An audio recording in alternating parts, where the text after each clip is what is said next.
அன்பிற்குரியவர்களே, ஆண்டவராகிய இயேசுவின் நாமத்தினாலே உங்களை வாழ்த்துகிறேன். பரலோக பாதையில் 10 நிமிடங்கள் என்கிற இந்த நிகழ்ச்சிக்கு உங்களை அன்புடன் வரவேற்கிறேன். இன்றைய நாளின் செய்தி, ஆண்டவராகிய இயேசு கிறிஸ்து சீஷர்களுக்கு அநேக காரியங்களை சொல்லி வந்தார். இந்த நிலையிலே யோவான் ஸ்நானகனும் தன்னுடைய சீஷர்களுக்கு எப்படி ஜெபிக்க வேண்டும் என்று சொல்லிக் கொடுத்தார். இதை அறிந்த ஆண்டவராகிய இயேசு கிறிஸ்துவின் சீஷர்கள் ஆண்டவராகிய இயேசு கிறிஸ்துவிடத்தில் வந்து அவர்கள் ஆண்டவராகிய இயேசுவை பார்த்து கேட்டார்கள், ஆண்டவராகிய இயேசுவே, யோவான் ஸ்நானகன் தன்னுடைய சீஷர்களுக்கு ஜெபிக்க கற்றுக் கொடுத்ததைப் போல எங்களுக்கும் ஜெபிக்க கற்றுத்தாரும் என்று ஆண்டவராகிய இயேசுவிடத்தில் சீஷர்கள் கேட்டார்கள். இன்றைய நாளின் செய்தி, விண்ணப்பிக்கும் விதம்.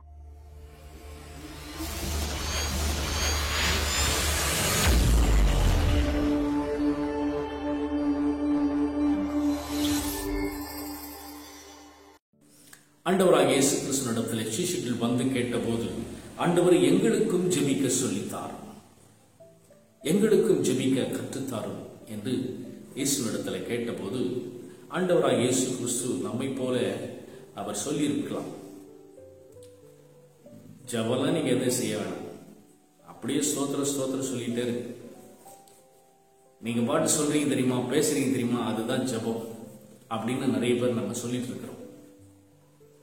சில சின்ன பிள்ளைகள் வந்து எப்படி ஜெபிக்க வேண்டும் என்று கேட்கும் போதும், வாயு பிள்ளைகள் எப்படி ஜெபிக்க வேண்டும் என்று கேட்கும் போதும், அநேக ஊழியர்கள், அநேக தேவ பிள்ளைகள் என்ன செய்கிறார்கள், உங்க அப்பாண்ட பேசுற மாதிரி பேசுப்பா, அதுதான் ஜெபம் அப்படின்னு நம்ம சுருக்கமா சொல்லி முடிச்சிடும். அதே போல ஆண்டவராகிய இயேசு கிறிஸ்து சீஷர்களை பார்த்து, எதுவும் செய்ய வேணாம், என்கிட்ட எப்படி பேசுறீங்களோ அதுதான் ஜெபம், அவ்வளவுதான், விடுங்க.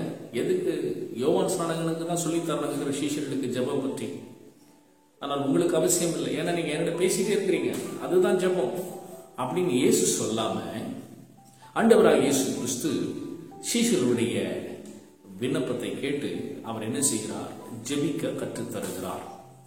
ஆக முதலாவது, கற்றுக்கொள்ளும் ஜெபம். ஜெபமானது கற்றுக்கொள்ளப்பட வேண்டியது.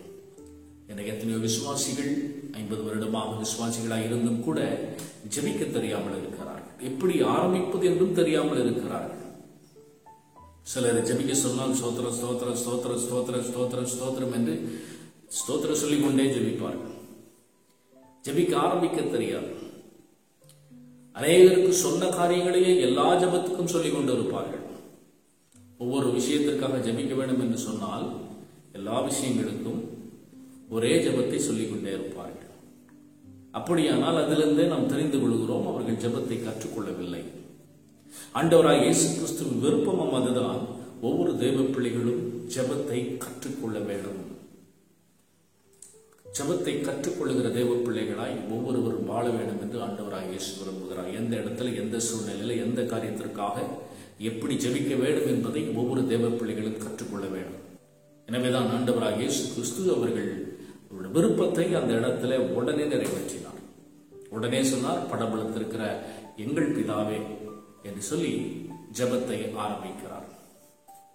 ஆக இந்த ஜெபம், it's a pattern of prayer. விண்ணப்பிக்கும் விதம், எப்படி ஜெபிப்பது, எப்படி விண்ணப்பம் செய்வது. முதலாவதாக பிதாவை மகிமைப்படுத்தி ஜெபிக்க வேண்டும் என்று சொல்லுகிறார். ஜெபிக்கும் போதே ஒரு பெரிய உறவு முறையை ஆண்டவராகிய இயேசு கிறிஸ்து கற்றுக் கொடுக்கிறார்.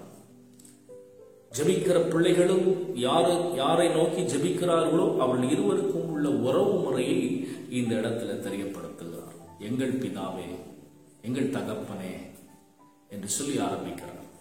ஆக ஒவ்வொருவரும் ஜெபிக்கும் போது நீங்கள் கற்றுக்கொள்ள வேண்டும், உங்களுக்கும் ஆண்டவருக்கும் உள்ள உறவு எப்படிப்பட்டது என்பதை கற்றுக்கொள்ள வேண்டும்.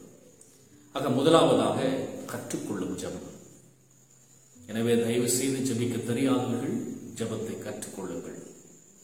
ஜெபத்தை கற்றுக்கொண்டு ஜெபிப்பது மிகவும் பயனுள்ளது. உள்ளத்தில் இருக்கிறதை நாம் சொல்வது என்பது வேறு. எனவேதான் வேதம் சொல்கிறது, நாம் வேண்டிக் கொள்வது இன்னதென்று அறியாதபடி, நாம் வேண்டிக் கொள்வது இன்னதென்று தெரியாதபடி, நாம் ஆவியானவர் தாமே வாக்குக்கடங்காத பெருமூச்சுகளோடு நமக்காக வேண்டுதல் செய்கிறார். அப்படியானால் இவர்கள் இன்னும் ஜெபிக்க கற்றுக்கொள்ளவில்லை. அவர்கள் ஜெபிப்பது என்னது, எதற்காக ஜெபிக்கிறார்கள் என்பதை தெரியாமல் ஜெபித்துக் கொண்டிருக்கிறார்கள்.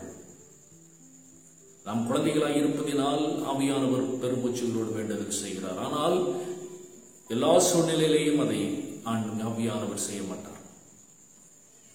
அப்படியானால் ஜெபத்தை கற்றுக்கொள்ள வேண்டும். முதலாவதாக கற்றுக்கொள்ளும் ஜெபம், இரண்டாவதாக கவனிக்க செய்யும் ஜெபம்.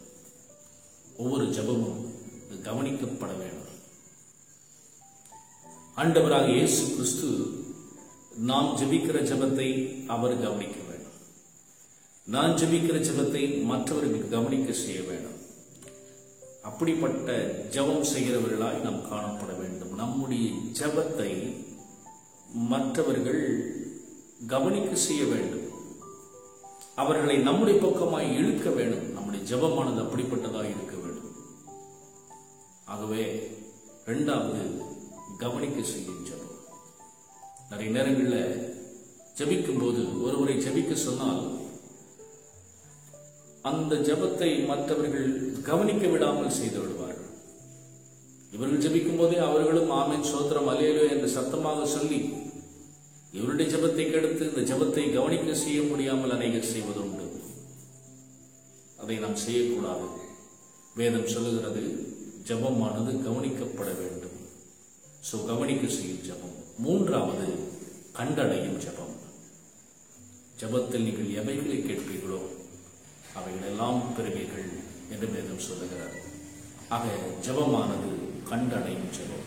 எனவே ஜெபிக்க நான் ஆரம்பிக்கும் போதே எனக்குள்ளே இருக்கிற விசுவாசம் நிச்சயமாகவே நான் எவைகளுக்காய் ஜெபிக்கிறேனோ அவைகளை நான் கண்டடைவேன் என்பதை அறிந்து கொள்ளுங்கள். ஆக 3 காரியங்களை நாம் அறிந்து கொள்வோம். முதலாவது கற்றுக்கொள்ளும் ஜெபம், இரண்டாவது கவனிக்க செய்யும் ஜெபம், மூன்றாவது கண்டடையும் ஜெபம். இப்படி ஜெபித்து தேவனுடைய ஆசீர்வாதங்களை பெற்றுக்கொள்வோம். கர்த்தர் நம்மை ஆசீர்வதிப்பாராக. ஆமென்.